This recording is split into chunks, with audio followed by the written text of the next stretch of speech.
Bonjour. Comment rajouter une information supplémentaire pour avoir les villes en rouge ou en vert suivant les données, comme vous pouvez voir sur la carte. Et si je rafraîchis en faisant F9, comme c'est des valeurs qui changent quand je rafraîchis, vous pouvez voir les changements en temps réel. Bien. Je pars de la carte que l'on avait déjà fait dans une autre vidéo. Je vous mettrai le lien en haut à droite. Bien, nous avons la carte de France avec différentes villes ici et une couleur bleue par défaut. Donc, si je viens ici, j'ai mes coordonnées et mes villes. Bien, ce que je vais faire en premier, c'est que je vais mettre un seuil. Je vais travailler dessus. Ça va être... Je vais mettre 10 000. Et qu'est-ce que je vais faire? Je vais rajouter des valeurs. Bon, alors pour cet exercice, je vais rajouter des valeurs aléatoires pour qu'on puisse les faire bouger. Donc aléa entre bornes, tab. Le minimum, ça va être 9000 et le maximum, ça va être 11 000. Entrée. Bien, 9021.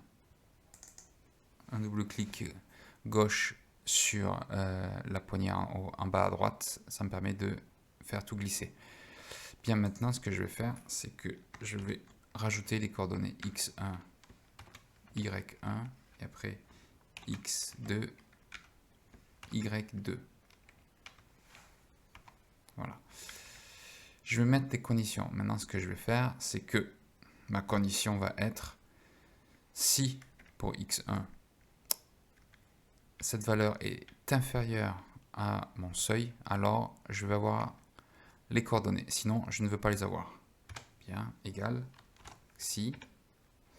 Si, donc j'ai dit, ma valeur est inférieure ou égale à cette valeur-là, je fais F4 pour verrouiller, alors je veux avoir x1.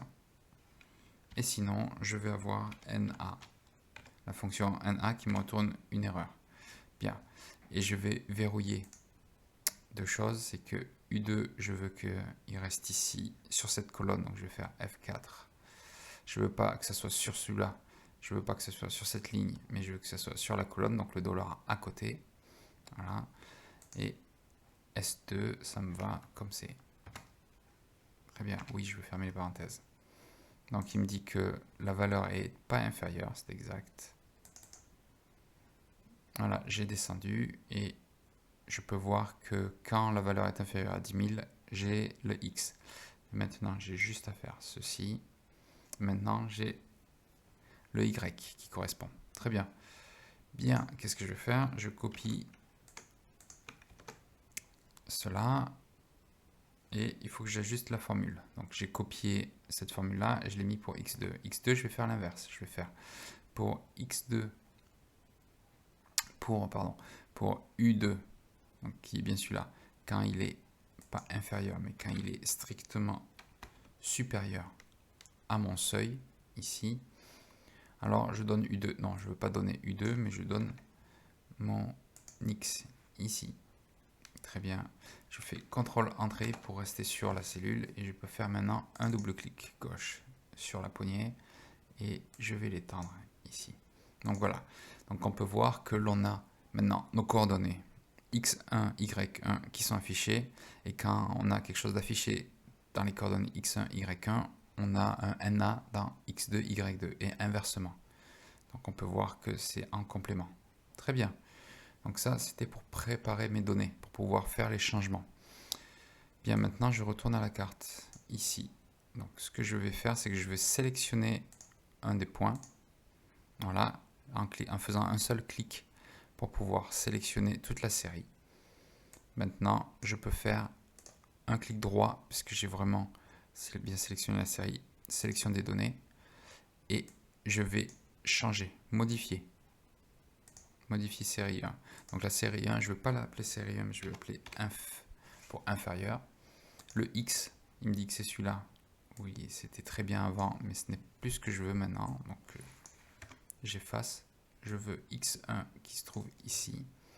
Et maintenant, je sélectionne ce qu'il y a ici, je l'efface. et je sélectionne Y1. Très bien. OK. Et maintenant, je fais ajouter. Donc, ajouter une série supérieure qui va être X. Ça va être mon X2 et mon Y. J'efface ce qu'il y a et ça va être mon Y2. OK. Bien. On peut voir que l'on a notre inférieur et supérieur. OK. Et si je mets, maintenant je fais F9, je peux voir que suivant les valeurs qu'il y a, eh bien, j'ai plus ou moins de points orange et bleu qui sont affichés sur la carte. C'était ce que je voulais. C'est très bien.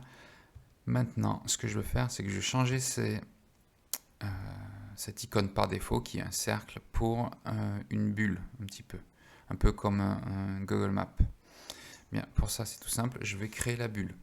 Pour ceci, je vais faire insertion, illustration et forme. Bien, qu'est-ce qu'il y a comme forme qui peut m'intéresser là-dedans? Donc, créer une bulle, ça va être un cercle. Donc, j'appuie sur Shift et je crée un cercle ici. Très bien.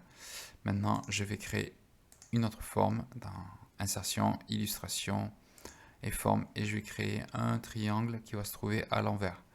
Donc, ça, c'est mon triangle qui est comme il faut. Et un triangle à l'envers, comme ça, ici. Donc, je vais créer un triangle comme ceci. Bien, ce que je fais, c'est que j'aligne un petit peu tout ça pour que ça soit plus ou moins ce que je veux. Comme ceci, voilà. Je fais CTRL 1 pour le contour, je ne veux qu'il y ait aucun trait. Et pour lui, je veux qu'il y ait aussi aucun trait. Donc voilà, je commence à voir quelque chose qui est intéressant.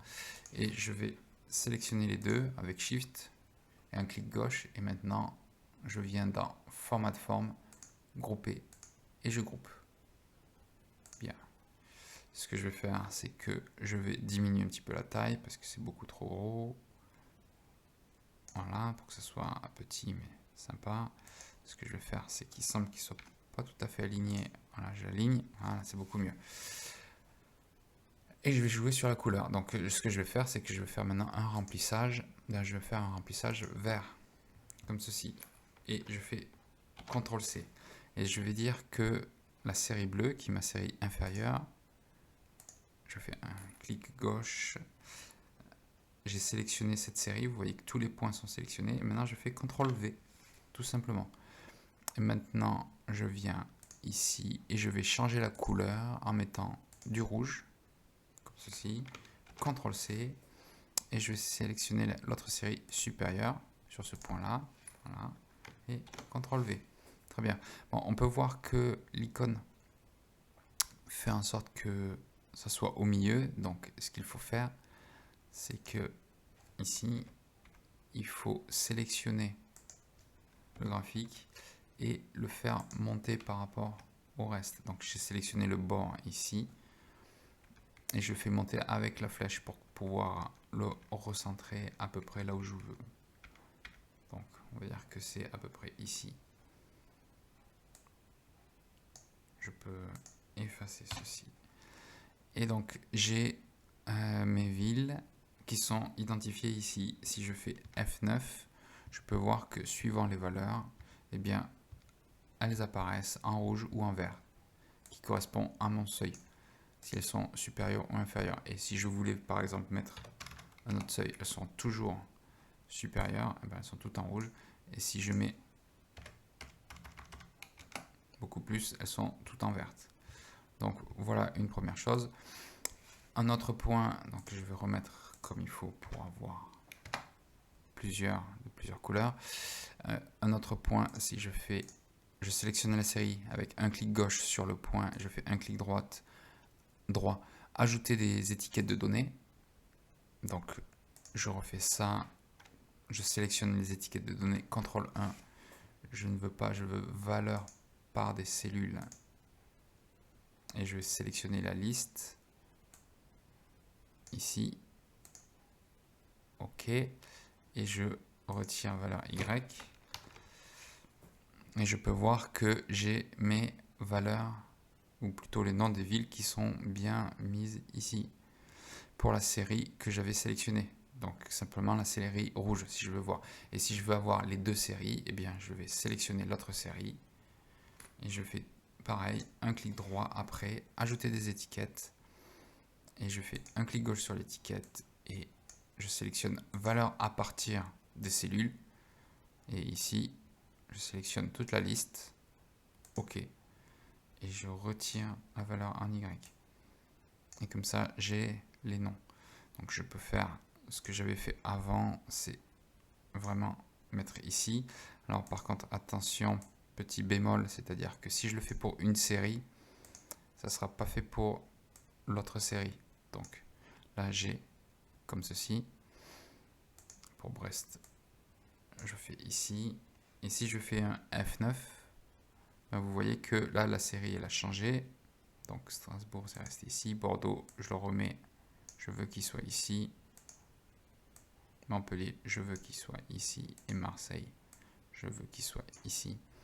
Et si je fais encore un F9, là on commence à avoir Brest. Ouais, je veux le remettre ici. Donc voilà. Maintenant on a toutes nos données qui sont bien mises et elles peuvent changer de couleur. Donc voilà, c'était comment changer les couleurs des villes suivant les données. Et bien entendu, ça n'a rien changé. Je peux toujours filtrer avec mes segments pour avoir certains départements et j'ai toutes les villes qui sont indiquées suivant les couleurs des valeurs.